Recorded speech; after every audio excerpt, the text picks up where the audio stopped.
JF. Allô. OK, alors, bonsoir. Aujourd'hui, nous sommes lundi, le 27 juin 2016. Et j'ai JF qui est avec moi. Sur les autres bancs, c'est vide, c'est tranquille. Pour l'instant, on est juste tous les deux. Mais là, il y a des gens qui vont passer à côté de moi. Vous allez voir passer des gens à la caméra. On est toujours au Parc La Fontaine, à Montréal, au Québec. Alors, bienvenue à toi, dans ta ville, dans ton pays, dans ton village, peu importe où tu es. Tu peux partager notre activité au parc ce soir. Alors, en introduction, avant de prendre des passages du livre Un cours en miracle, je veux vous parler de deux livres dont j'ai parlé la semaine passée. Le tout premier, je vais m'avancer un peu, je ne sais pas si vous allez le voir à la caméra. Je ne sais pas si je vais le mettre plus haut. Non. Plus bas? Oui, c'est beau. Oui, c'est beau, OK.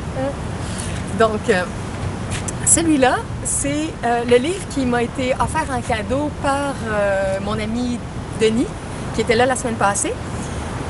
Je lui avais suggéré en disant quand je vais avoir de l'argent, je vais me l'acheter. Et quand je lui ai dit ça, il l'a commandé, puis il est arrivé par la poste la semaine passée.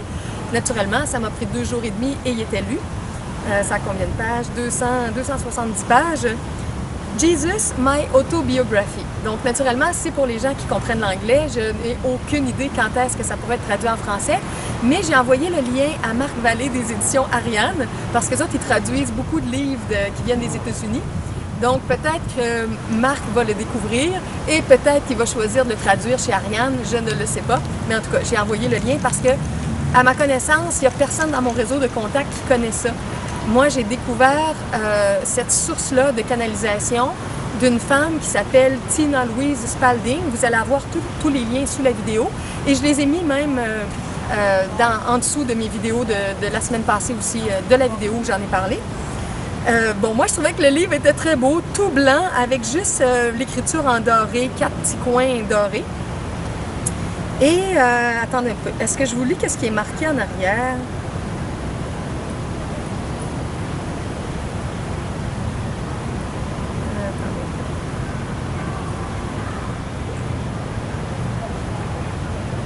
Non, je ne vais pas vous lire qu'est-ce qui est marqué en arrière, je vais vous en parler spontanément.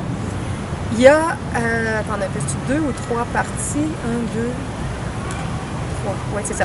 Il y a 3 parties à ce livre-là. La première partie, c'est la première partie de la vie de Jésus jusqu'à l'époque du baptême dans le Jourdain. Alors, supposément que c'est l'Esprit de Jésus qui a contacté Tina Louise pour lui raconter des choses qu'il a vécues. Moi, j'ai trouvé ça de toute beauté, mais dans l'énergie de mon âme, j'ai senti certaines distorsions à certains endroits, mais je n'ai pas la mémoire intégrale et fidèle de toutes les choses du passé. Donc, moi-même, je peux être en distorsion, en déformation. Donc, je peux pas vous prouver rien d'aucune façon. J'ai beaucoup aimé ça. Et c'est très inspirant de lire la façon dont il raconte et qu'il présente les choses. Mais dans mon champ d'énergie à moi, je percevais des distorsions dans l'information, mais pas des distorsions graves, pas des choses vraiment graves. Dans l'essence de ce qui est à comprendre, j'ai trouvé que c'était juste. Mais il y avait des petits détails ici et là que, pour moi, ça passait pas. Mais c'est pas, en tout cas, c'est pas vraiment grave. Des fois, je dis, c'est bon de lire des livres un peu comme si on lisait un roman spirituel, puis de voir tout ce qu'on peut intégrer au niveau de notre âme, comment on peut comprendre ça, comment ça change notre perception de la vie ou nos compréhensions psychologiques face au monde. Alors, la façon dont il présente, on pourrait dire, sa vie ou la vie spirituelle et la vie des enseignements qui a été donné par Jésus, c'est très beau comme présentation. Alors moi, j'aimerais bien qu'il y ait beaucoup de gens qui puissent lire ça, même si je peux pas mettre mon saut de personnel en disant c'est juste à 100%, je pourrais pas dire ça. Mais ça reste quand même un livre que je recommande pour tout ce que vous allez pouvoir y découvrir. Alors la première partie, il parle de sa vie, il parle de certains voyages qu'il a fait.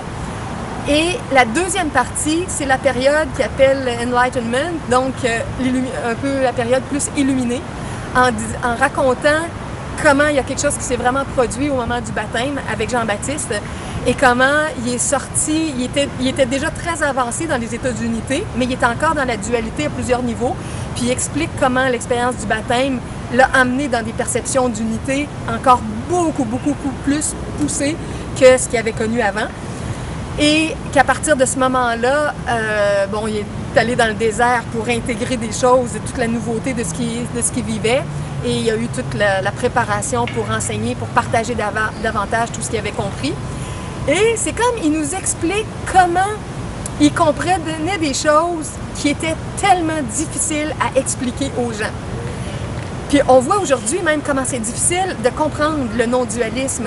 Comment les gens qui vivent ça, des fois, disent qu'ils sont dans un état de plus en plus unitaire, mais comment l'expliquer à d'autres pour faire rentrer d'autres personnes dans cet état-là?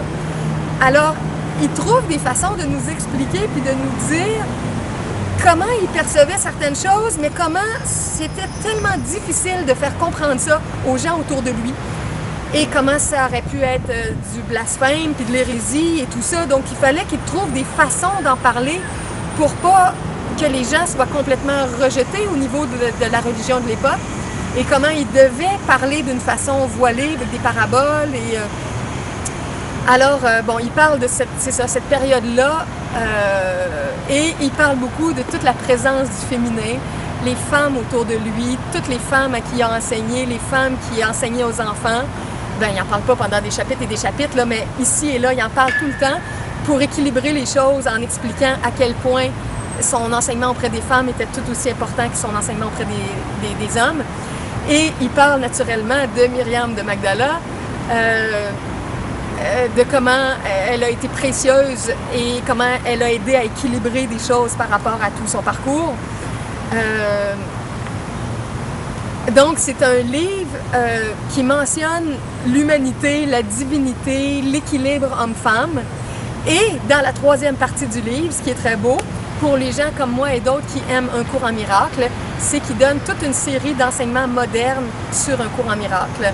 Dans ce livre-là, en tout cas l'auteur qui le donne, dit que c'est celui qui a donné un cours en miracle. Alors, la troisième partie du livre est consacrée pour vulgariser une fois de plus certains des éléments de ce livre-là, mais à plusieurs reprises, il dit « Mais je vous suggère d'étudier un cours en miracle. » Parce que naturellement, ce cours-là qui l'a dicté fait 1300 pages. Alors que là, un tiers du livre, c'est peut-être un peu moins de 100 pages.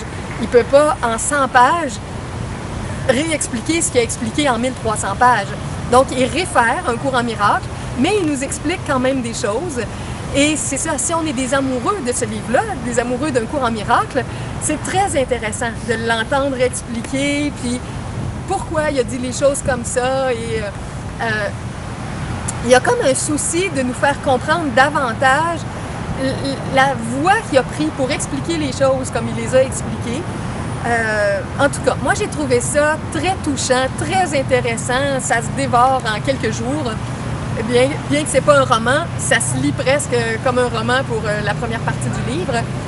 Et vous pouvez trouver aussi des vidéos de Tina Louise, il me semble que c'est Louise, oui c'est ça, Tina Louise Spalding. Son site, qu'est-ce que c'est? Ah, c'est channelingjesus.com. Ça va être marqué en dessous de la vidéo, mais... puis sa chaîne YouTube, est-ce que c'est le même nom? Ça va être marqué. Je vais marquer aussi sa chaîne YouTube directement parce qu'on la trouve pas facilement avec son site web. C'est un peu étrange, là, mais... parce qu'elle ne donne pas ses livres et elle ne donne pas tous les enregistrements de ses séminaires. Donc, ça a commencé en 2000... Attendez un peu. En 2013... 2013, 2012... En 2012, elle a commencé... Ça faisait plus de 10 ans qu'elle étudiait le cours en miracle. Puis, en 2012, elle a commencé à être capable de faire de la canalisation. Et elle a écrit un livre qui canalise des personnes connues, des gens, des célébrités mondiales qui sont venus lui parler. Et bon, est-ce que c'est vrai? Est-ce que c'est des usurpateurs d'identité? C'est toujours difficile à prouver. Ça a été son premier livre en canalisation. Et un des derniers personnages qui s'est présenté à elle pour le livre où elle canalisait des informations de plusieurs personnes, ça a été Jésus. Puis elle nous dit qu'elle voulait pas qu'il vienne, ça juste la pensée qui viendrait, ça la troublait profondément, puis elle se sentait pas prête à ça. Et supposément que c'est ce qui est arrivé. Puis que toute sa préparation avec ce livre-là la préparait à canaliser de mieux en mieux. Et quand lui est venu la rencontrer, il lui a demandé pour écrire un livre directement avec elle, qui est devenu ce livre-là. Alors ça s'est écrit en 2013. Je pense qu'ils l'ont commencé en août 2013. Ça a été presque une période d'un an, fait que c'est sorti en 2014 ou 2015 qui est sorti aux États-Unis. Et elle raconte, ça je pense c'est vers la fin du livre complètement, c'est comme une petite annexe à son sujet et ce n'est pas les paroles directes supposément de Jésus. Elle dit qu'elle a découvert, on lui a dit, puis elle l'a retrouvé dans ses mémoires, qu'elle aurait été à l'époque de Jésus un adolescent, un petit garçon, ben petit, c'est relatif, un grand garçon, je sais pas si c'était petit ou grand, mais en tout cas, un jeune homme adolescent qui aurait beaucoup suivi Jésus dans sa vie publique et qui aimait beaucoup les enseignements et qui était quand même dans le cercle assez proche parce qu'il restait proche du groupe. Puis ce garçon-là était là les soirs où les discussions étaient beaucoup plus profondes parce qu'il y avait toujours les enseignements publics donnés pour les foules pour simplifier, pour donner des paraboles, pour un autre niveau de compréhension et ce qui était expliqué plus en profondeur pour ceux qui étaient capables de prendre les choses à un autre niveau de travail intérieur. Et dans cette vie-là, si c'est vrai, en tout cas si elle a été ce garçon-là, cet adolescent-là, elle aurait eu accès à des enseignements qu'on pourrait dire plus profonds, plus ésotériques de Jésus. Donc son âme était déjà préparée à quelque chose de profond. Puis il semblerait que dans d'autres incarnations après, qu'elle aurait enseigné des choses, elle aurait toujours été dans ce courant-là. Et finalement, dans cette vie-ci, c'est ça, elle a cheminé, elle a découvert le cours en miracle. Et là, dans la cinquantaine, je sais pas quel âge elle a, je pense qu'elle est proche de la soixantaine, là, mais je sais pas son âge exact, 50 quelques années. Finalement, elle retrouve supposément son lien avec Jésus. Bon, est-ce que c'est vraiment lui? Est-ce que c'est un autre être qui se fait passer pour lui? Je ne sais pas, je peux pas prouver ça. Mais je peux juste dire que ça va vous faire du bien. Si vous lisez ce livre-là, si vous approfondissez des choses avec ça, ça va vous faire du bien. Et si vous allez sur le site web de Tina, vous allez voir des documents, des enregistrements de séminaires qu'elle a donnés, certains avec Jésus et certains avec un autre être ou un groupe d'êtres. Elle avait commencé sa canalisation avec un groupe qui s'appelle Ananda. Et moi, je trouve ça amusant parce que c'est très proche de Sananda. Ce n'est pas Sananda, mais c'est Ananda. Et avec Ananda, elle canalise différentes choses et avec Jésus. Et il y a une partie de ça qui est gratuite sur le web, puis il y a une autre partie qu'elle vend. Elle vend les séminaires, les ateliers. Il y a un livre qui vient d'Ananda et, en tout cas, le Jésus, je ne sais pas lequel, le vrai, le faux, celui qui a dicté ce livre-là, suggère un des livres qu'elle a écrit avec Ananda ou le groupe Ananda. Et c'est un livre que je vais lire prochainement, encore une fois, quand je vais être capable de me l'acheter.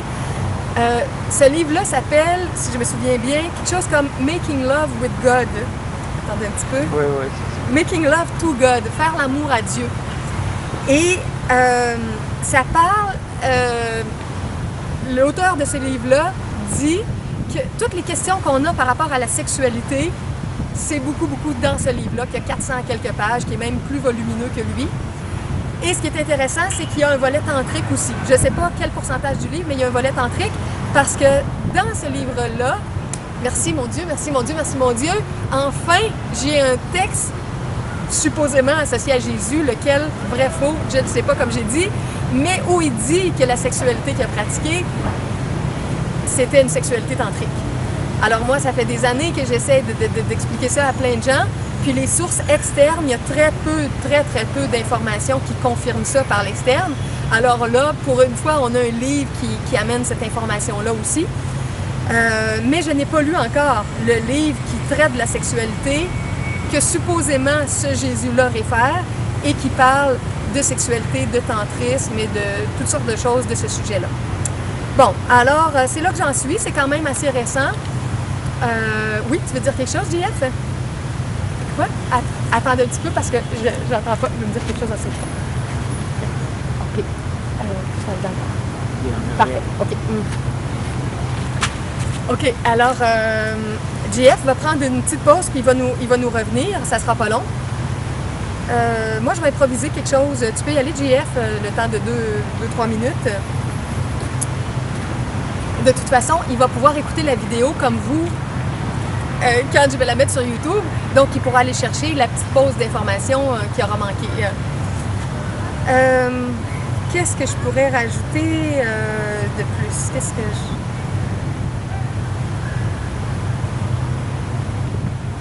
Ah, une des choses que j'ai beaucoup aimées, entre autres, qui explique de différentes façons dans ce livre-là, c'est qu'il dit que à quel point lui-même était channel dans son incarnation de Jésus.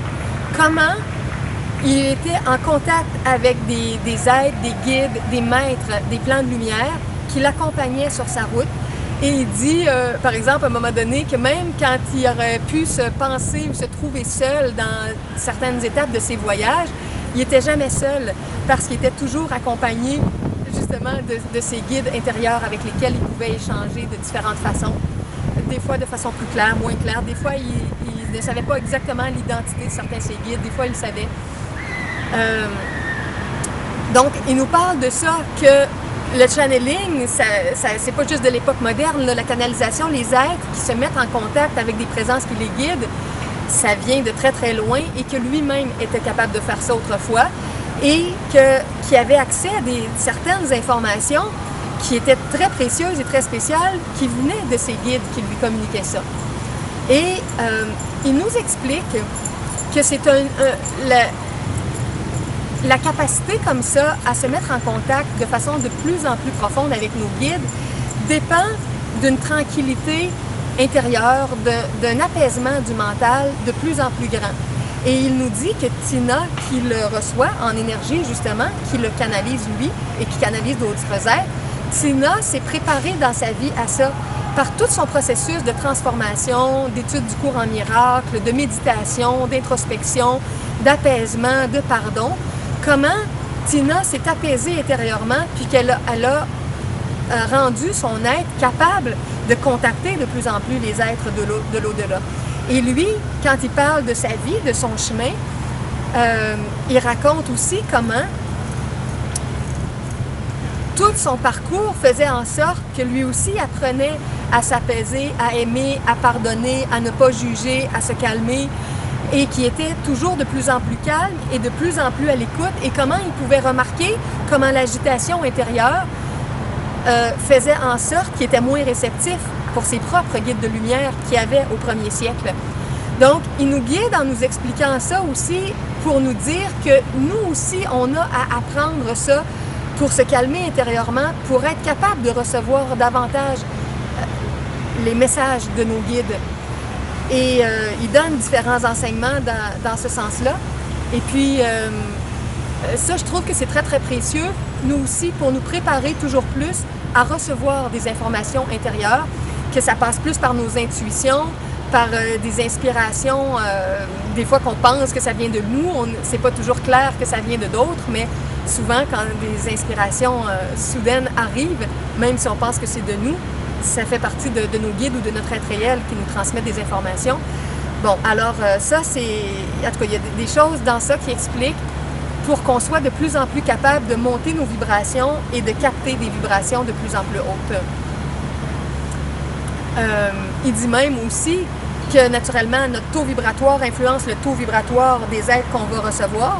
Et à un moment donné, je ne sais plus la page exacte, là, mais je me souviens, dans mon livre, je l'avais souligné, où il disait, quand vous êtes particulièrement bas en énergie, c'est pas le meilleur moment pour essayer de faire de la canalisation, parce que si vous y arrivez, vous allez capter des êtres avec un taux vibratoire beaucoup plus bas. Les messages vont être moins nourrissants, moins élevants.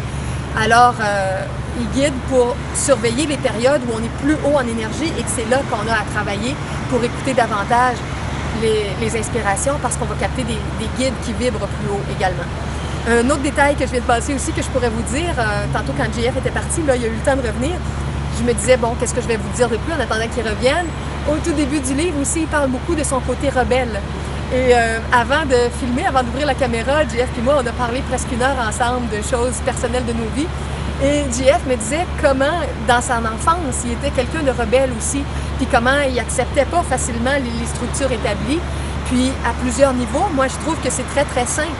Et l'auteur de ce livre-là, Jésus ou quelqu'un d'autre, nous raconte aussi comment il était rebelle à sa façon, puis comment il n'acceptait pas les choses fixes, et comment le fait de partir en voyage aussi était comme une nécessité à un moment donné, parce que c'était trop étouffant, les cadres en place pour une âme comme la sienne, qui avait besoin de découvrir, d'apprendre, de faire les choses différemment, d'amener des nouvelles tendances. Et toute la force de caractère qu'il a développée dans ses voyages lui a permis de revenir et d'être beaucoup plus lui-même après, malgré les pressions sociales qui, encore une fois, auraient voulu le mettre dans le moule de la société courante. Donc, il parle un peu de son côté rebelle et je me dis, si éventuellement il y a des jeunes qui lisent ça, qui sont des adolescents, qui sont des indigos, des enfants, on dit parfois des téflons, ceux sur qui rien ne colle, comme la poêle téflon, parce que ils ont une intégrité très spéciale, puis ils n'accepteront pas n'importe quoi de quelqu'un parce qu'il est plus âgé ou que c'est une autorité. Il y a des gens qui ont qui ont une force déjà intérieure très très jeune dans toutes les nouvelles générations. Et je crois que ces jeunes-là aimeraient beaucoup le ton qui est dans ce livre-là, où il parle du côté un peu rebelle des gens qui sont des pionniers, des innovateurs, des gens qui sont venus pour amener un autre courant d'énergie. Bon, alors voilà, je pense que j'en ai assez parlé. Je pensais que j'en parlerais 3 minutes, puis ça fait déjà un bon bout de temps que j'en parle. Maintenant, je vais aller chercher l'autre livre dont je vais vous parler.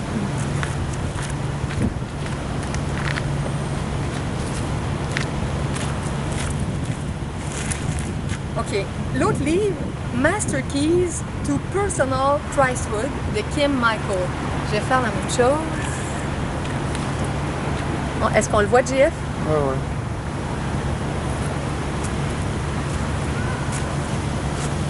Bon, je vais regarder lui aussi si je vous dis ou non qu'est-ce qui est marqué à l'arrière.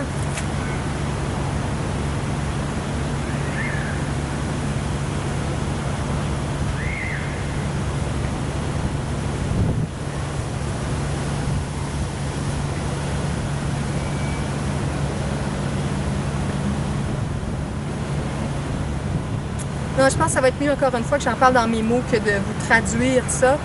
D'autant plus que c'est en anglais, il faudrait que je traduise. Bon, j'en ai parlé brièvement aussi dans une vidéo la semaine passée, puis j'avais pas le titre exact, mais sous la vidéo, j'ai marqué le bon titre la semaine dernière. Et là, entre-temps, j'ai avancé dans ma lecture. Ça, c'est un livre que j'ai vu la date ici, 20 juin 2011. On est le 27 qu'on a dit, JF. Donc, ça fait 5 ans. On est en 2016. 5 ans que j'ai lu ce livre-là. Et c'est incroyable, incroyable, comme tous les livres spirituels, comment en le relisant 5 ans plus tard, je capte des choses à ce livre-là que je n'avais pas vu quand je l'ai lu à la première lecture. Il y a tellement de choses que j'ai intégrées dans ma vie, dans mes lectures, dans mes expériences, dans ma vision du monde, dans la non-dualité, depuis 5 ans. Des fois, on ne se voit pas changer. On trouve qu'on avance tranquillement, un pas à la fois et tout.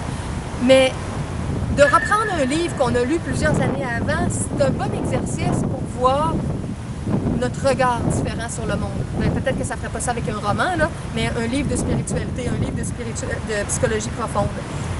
Et c'est tellement bon, tellement bon. Là, si je me souviens bien, il me semble que quand je l'avais lu la première fois, dans les derniers chapitres, il y avait eu quelques petits détails avec lesquels j'avais un petit peu de misère au niveau de la véracité. Mais dans les premiers, là, ça passe à 100%. Dans mon canal d'information, là, mais c'est pas un livre historique. Il parle pas du tout de sa vie au 1er siècle. C'est un livre d'enseignement spirituel. Par contre, il parle de sa vie dans le sens qu'il parle des enseignements qu'il a donnés. Il cite des passages de la Bible, il cite des choses qu'il a dit et il nous explique ce qu'il voulait vraiment dire au niveau ésotérique. C'est tellement bien expliqué, tellement bien expliqué. J'ai tellement pas vu ça nulle part expliqué comme ça. Mais encore une fois, c'est en anglais. Je rêve que ça soit traduit en français. Quand je le lisais là, dans les derniers jours, j'ai eu envie, je me suis dit, faudrait que j'essaie de traduire un chapitre par mois ou quelque chose comme ça. Mais Mais ça va tellement vite dans ma vie, il y a tellement de choses que j'essaie de mettre en place que je pense pas que je vais avoir d'énergie pour de la traduction, mais en tout cas, ça va venir. Ce livre-là, lui aussi, je l'ai envoyé à Marc Vallée des éditions Ariane. Si c'est pas Marc, ça va être quelqu'un d'autre à un moment donné qui va le prendre en main. Moi, j'ai été chanceuse aussi parce que je l'ai découvert à la librairie Nouvel Âge, qui est une de mes librairies préférées. Non, j'avais découvert le site web de Kim avant, mais c'était un homme qui connaissait ces livres-là par le web, qui lui-même s'est fait une mission de les commander en Europe, parce que Kim Michael, il a vécu longtemps aux États-Unis, mais il est originaire du Danemark et maintenant il est retourné vivre chez lui depuis plusieurs années. Alors, pour les gens qui m'écoutent de l'Europe, là, Kim vit au Danemark, puis des fois il fait des week-ends, des semaines d'enseignement en périphérie du Danemark. Donc, vous pourrez voir ça, son programme pour toutes les personnes qui habitent en Europe. Vous êtes chanceux, vous êtes plus proches. Et c'est ça, c'est quelqu'un du Québec qui connaissait les livres de Kim, qui les achetait sur son site web à l'origine, alors que c'était pas connu, qu'il n'y avait pas ça nulle part. C'était juste vendu sur le site web de Kim. Et il en commandait un certain nombre, puis il venait les mettre à la librairie Nouvel Âge.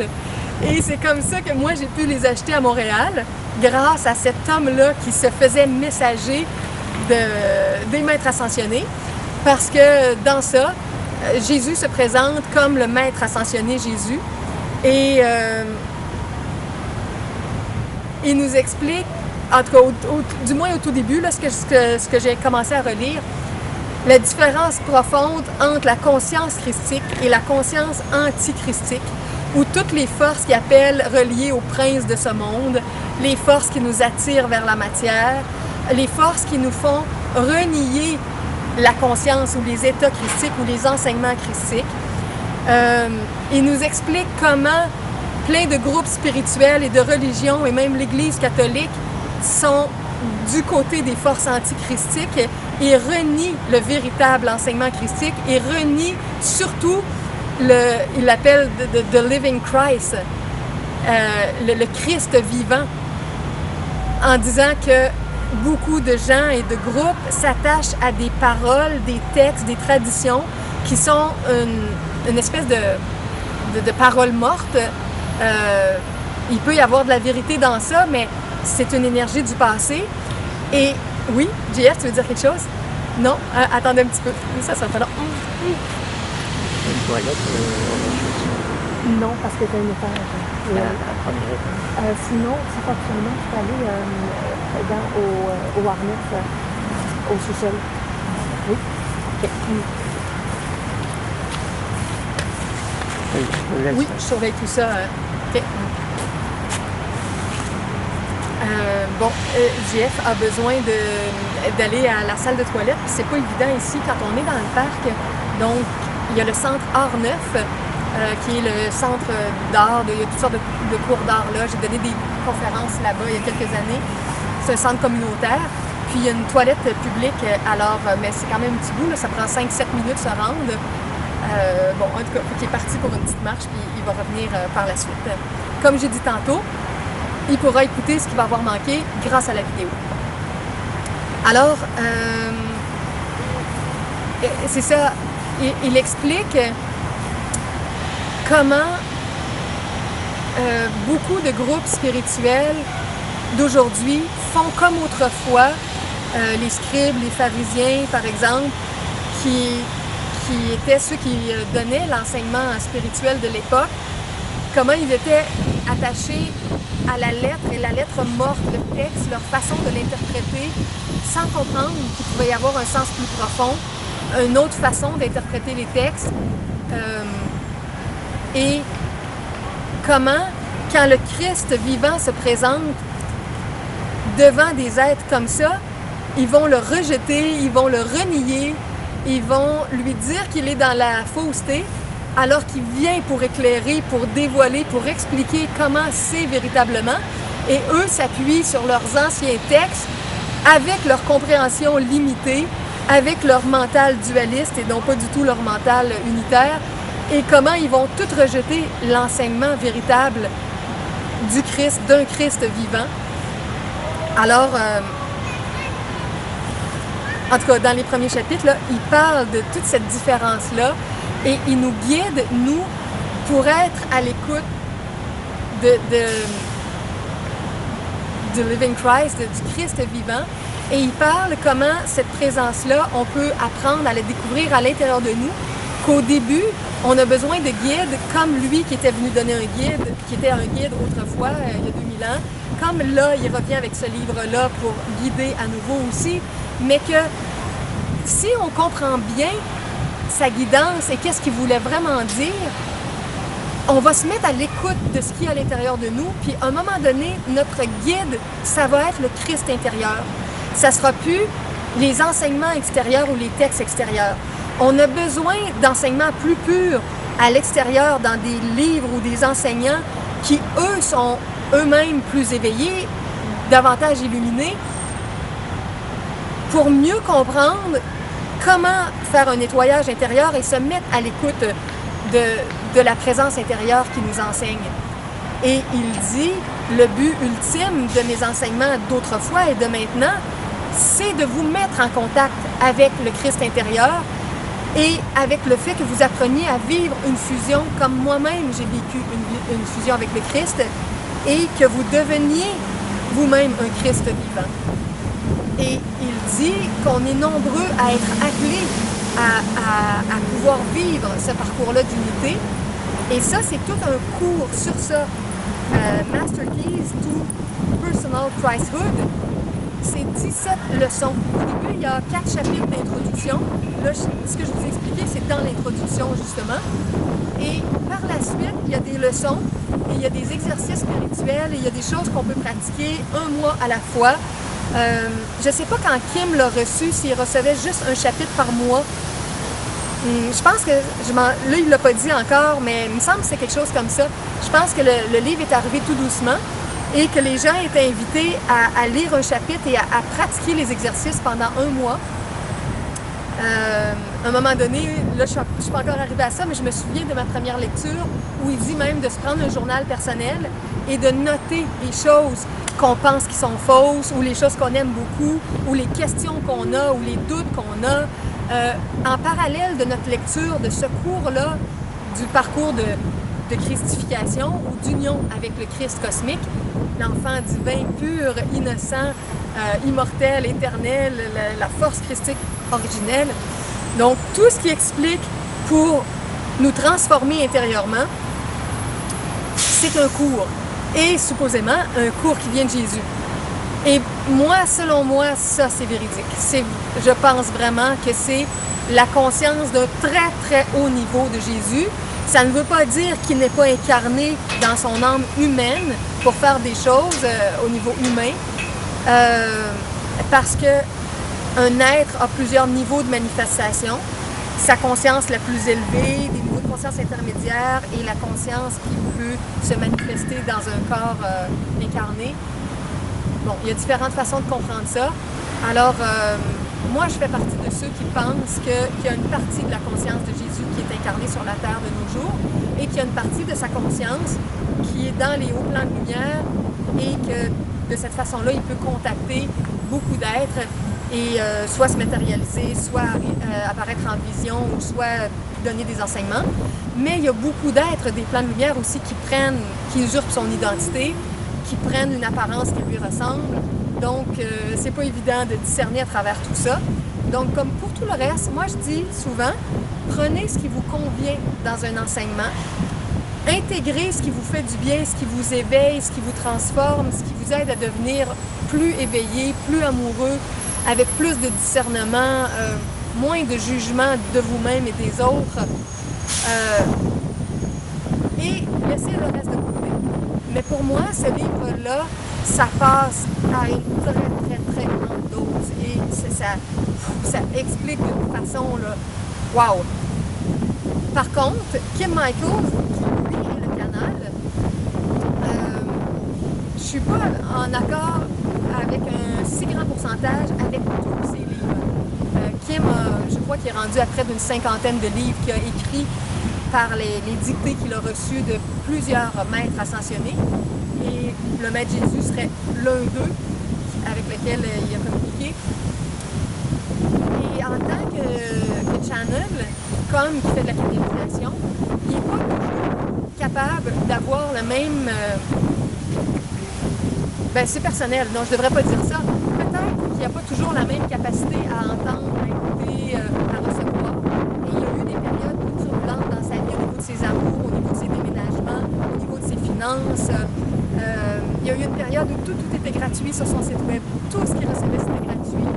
Après ça, il a commencé à mettre des petits prix. Après ça, il y a eu des prix plus élevés. Il y a eu encore des volets gratuits, d'autres payants. Il y a un membership à temps par mois pour que les gens aient accès à plusieurs documents.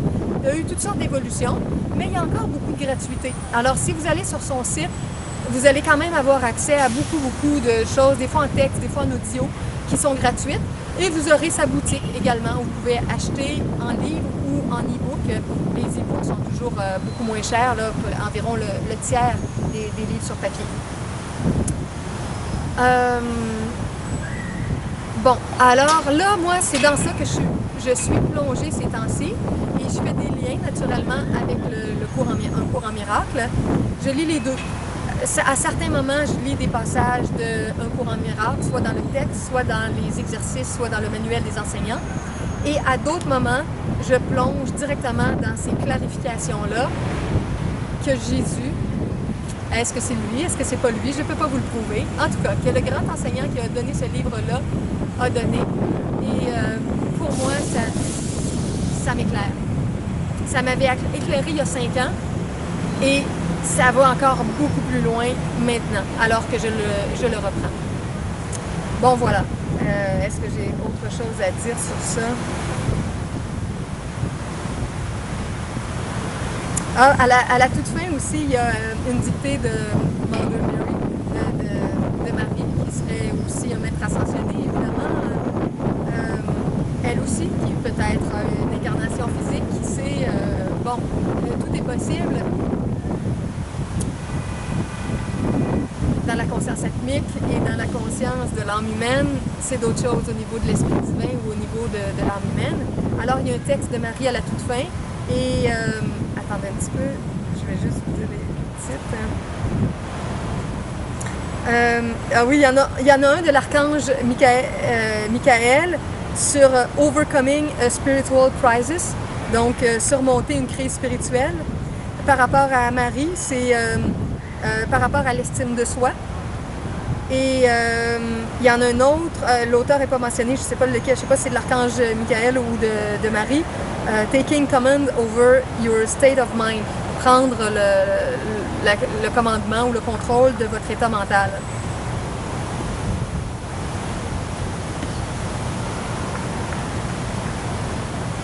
Bon, en tout cas.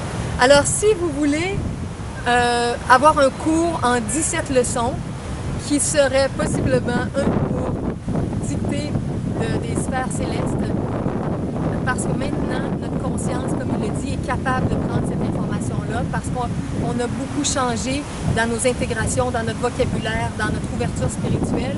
Il est capable de donner ce cours-là maintenant à l'humanité. Alors, vous avez 17 leçons pour vous transformer. Voilà. Maintenant, je vais aller chercher mon livre, Un cours en miracle.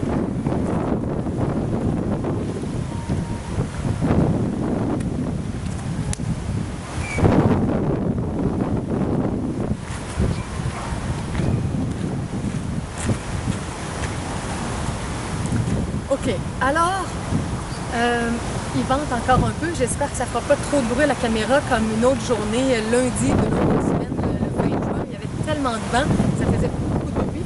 Là, je pense que c'est quand même plus discret.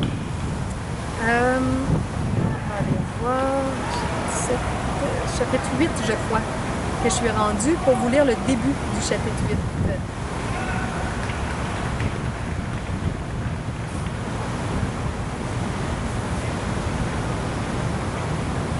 OK.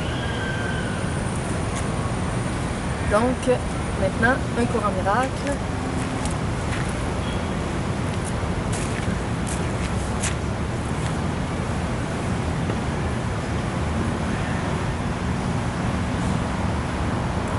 Chapitre 8, le voyage de retour. Première section, la direction du curriculum.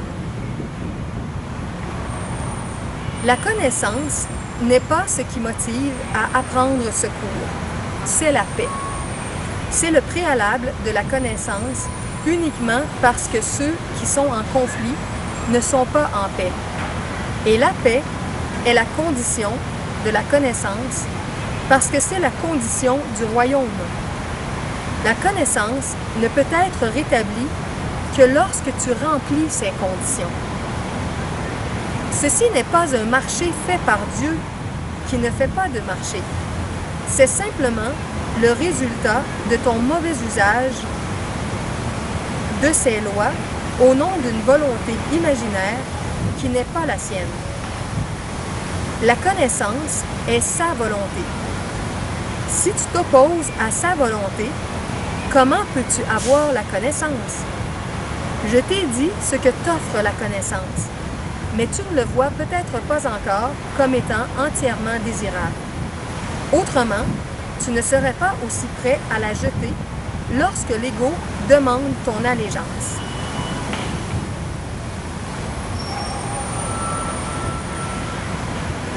OK.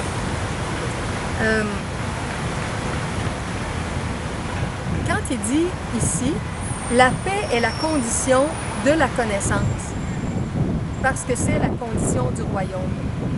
Ça rejoint ce que j'ai dit quand j'ai parlé du premier livre, Jesus, My Autobiography, quand je vous disais qu'il parlait d'être calme à l'intérieur de soi pour être plus capable de recevoir et de capter les messages qui viennent des plans supérieurs, de nos propres guides ou de notre être réel. Alors voyez-vous, c'est une autre façon de le dire quand il dit ici, la paix est la condition de la connaissance. Si on n'arrive pas à être suffisamment en paix, si on est trop agité, trop en colère, trop dans le jugement, dans le livre Jesus, My Autobiography, il va parler de statique. Il dit qu'il y a comme du statique dans notre champ d'énergie. Moi, des fois, je dis que c'est comme s'il y a des barrages, il y a des blocages ou s'il y a des voiles. Et les émotions turbulentes nous empêchent de contacter ce qui vient plus directement d'un mental clair, limpide, des hautes sphères. Alors, l'étude d'un cours en miracle fait en sorte qu'on apprend des choses qui nous aident à être de plus en plus en paix. Et plus on est en paix, plus on capte la compréhension profonde des choses, de la vie, de Dieu, du Christ. Et plus on est dans cet état-là de calme, plus on va avoir accès à des compréhensions profondes qui sont le royaume, comme il en parle aussi.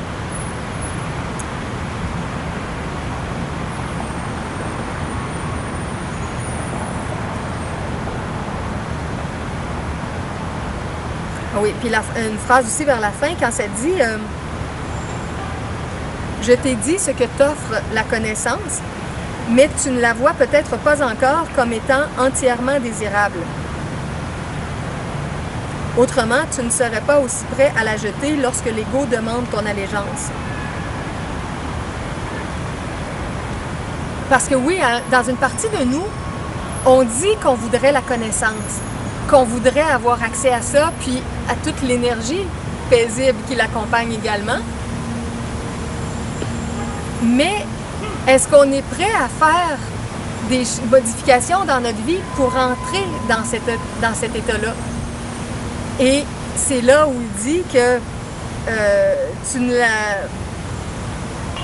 tu vois pas encore assez ce que pourrait t'apporter la connaissance parce que tu n'es pas prêt à faire ce qui est à faire pour y avoir accès.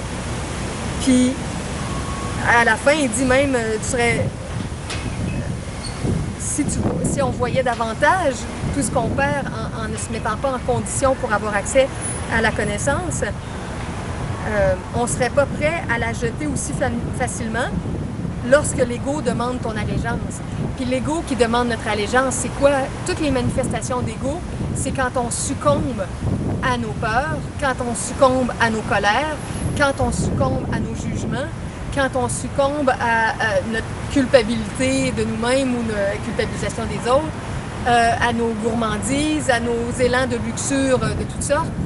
Toutes ces choses-là qui nous appellent dans notre ego ou dans ce que moi j'appelle aussi le nid vide, ce qui est à l'inverse du divin pur à l'intérieur de nous.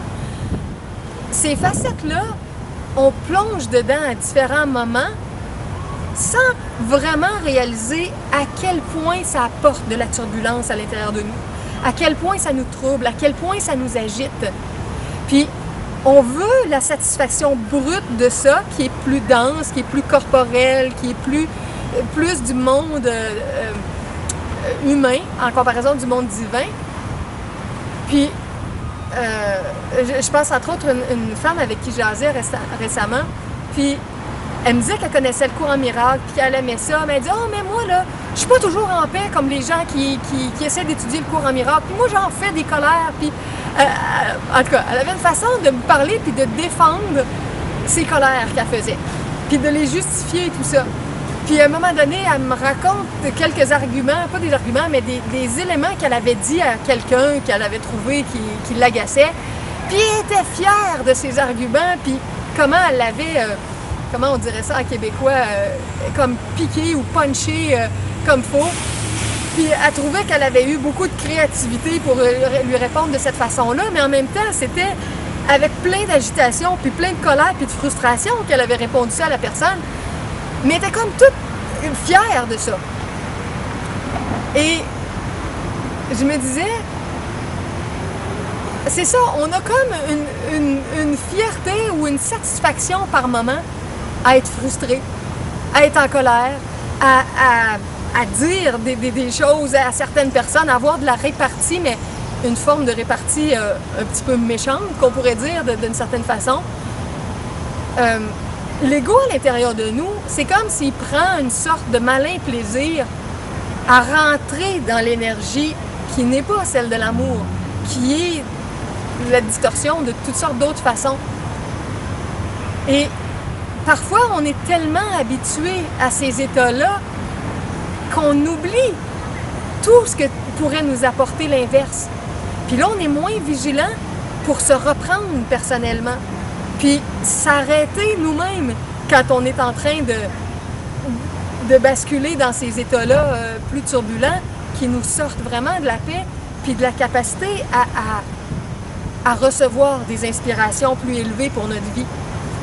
Parce qu'on cherche de toutes sortes de façons les inspirations qui nous allumeraient davantage, qui nous plairaient davantage, qui donneraient un sens nouveau à notre vie. Mais ces inspirations-là, ils viennent du grand plan divin. Et pour les recevoir, ça prend un état intérieur, un état plus paisible. Parce que quand on est trop troublé de toutes sortes de choses de notre quotidien, évidemment, on n'est pas réceptif. Donc,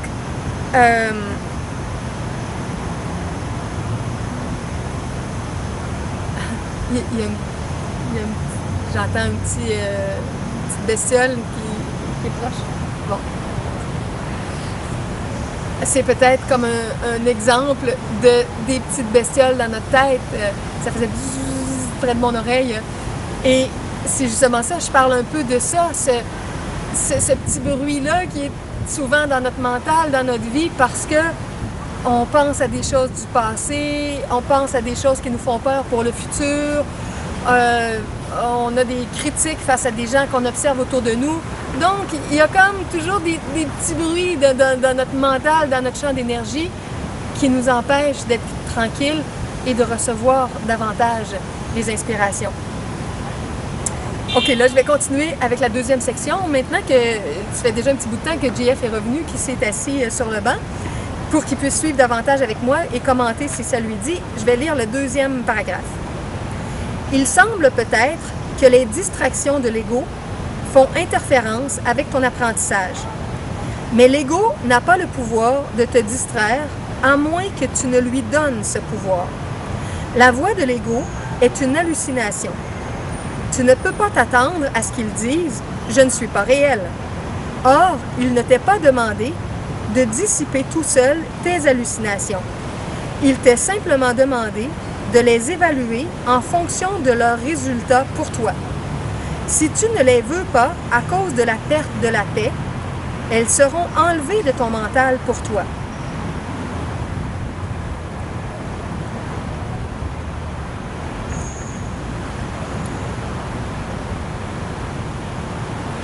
elles seront enlevées de ton mental pour toi avec par qui, comment?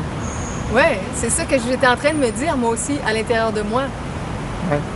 Je veux juste regarder un instant s'il laisse la question en suspens, ben pas la question, mais l'affirmation, ou s'il répond un petit peu dans le troisième, attends un peu, dans le troisième paragraphe.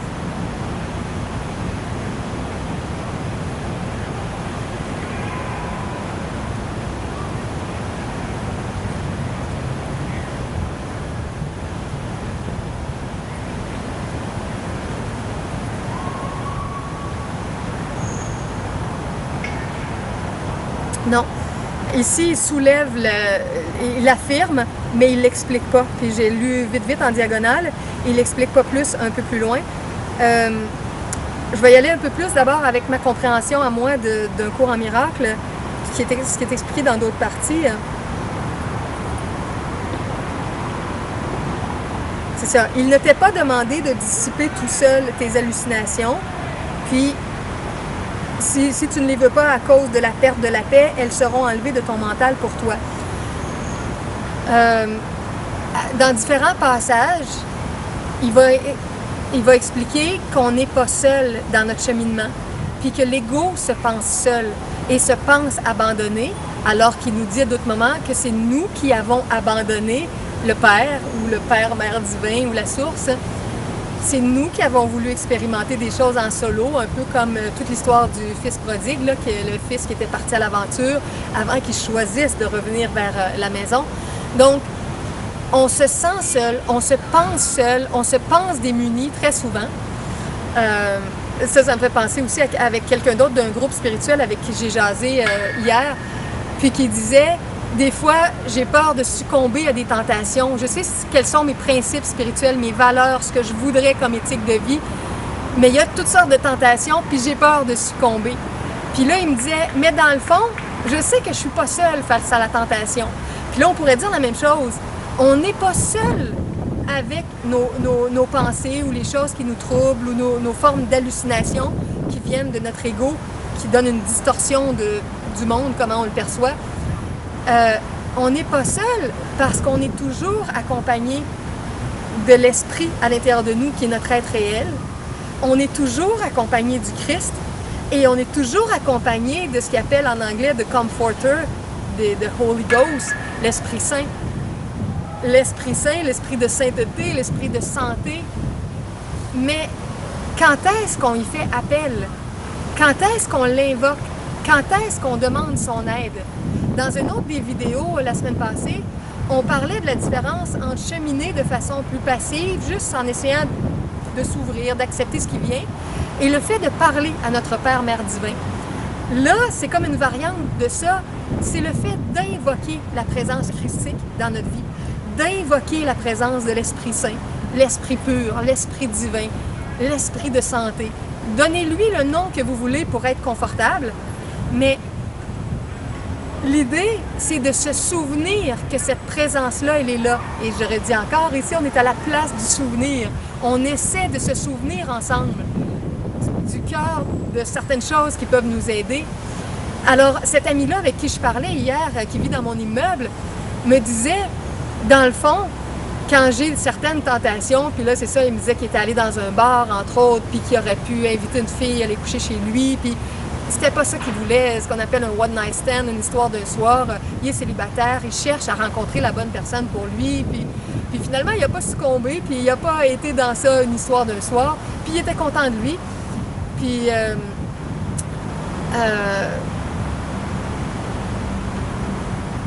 en tout cas, je pense qu'il y a toutes sortes d'affaires que je pourrais dire, mais je vais rester plus centrée avec le propos. Et il me disait, c'est ça, dans un moment de faiblesse, de tentation, de difficulté, de malaise, si on invoque la présence spirituelle, on est assisté.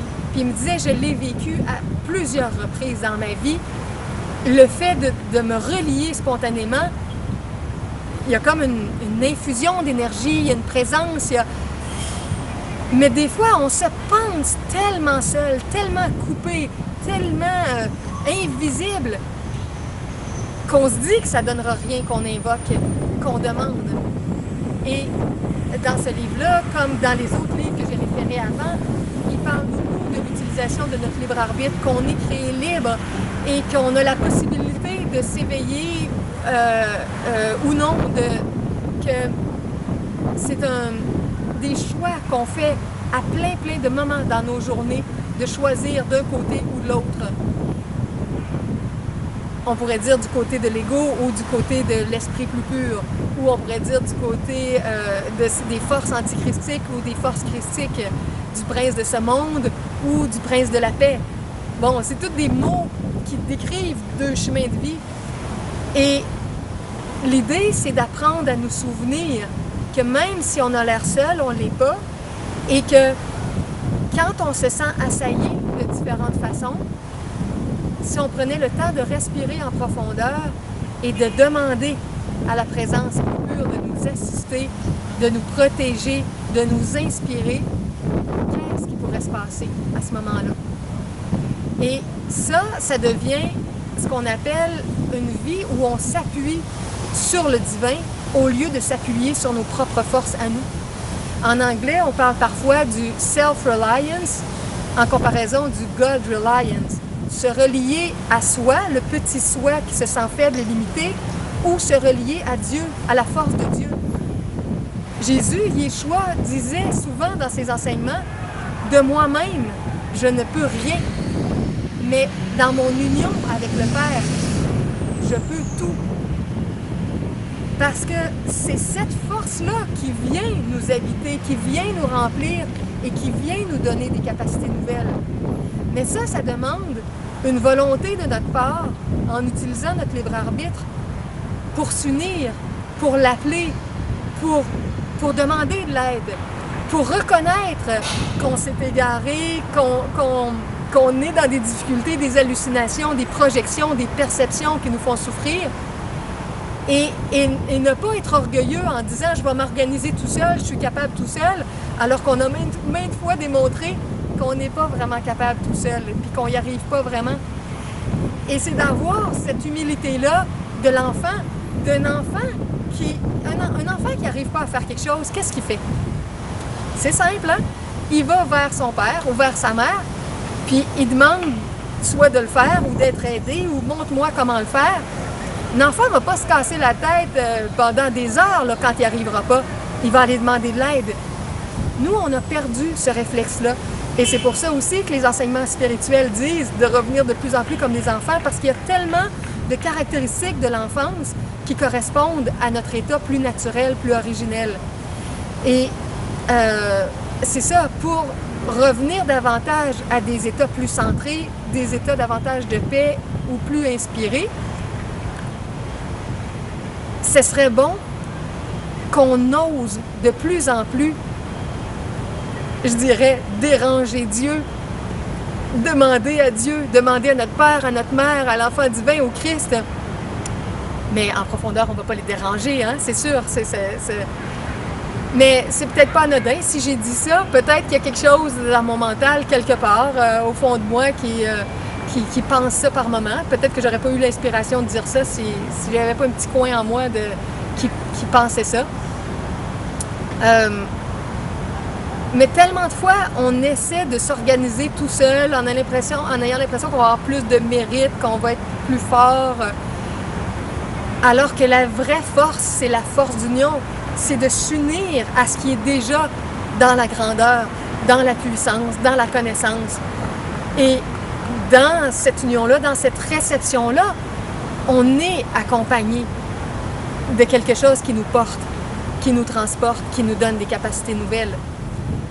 Donc, c'est un exercice que je vous propose de faire dans les prochaines journées de cette semaine-là. On est lundi, par exemple. Là, je ne sais pas quand est-ce que vous allez écouter la vidéo. Est-ce que ça va être mardi, mercredi ou à un autre moment donné? Mais en tout cas, pour les prochaines journées, remarquez dans votre quotidien les moments où vous vous sentez incapable, impuissant, démuni, perdu, dans le flou. Bon, il y a toutes sortes d'expressions pour dire ça, qu'on ne se sent pas notre meilleur, qu'on ne se sent pas dans des hautes énergies très inspirées. L'exercice que je vous propose, puis je vous le dis, puis je le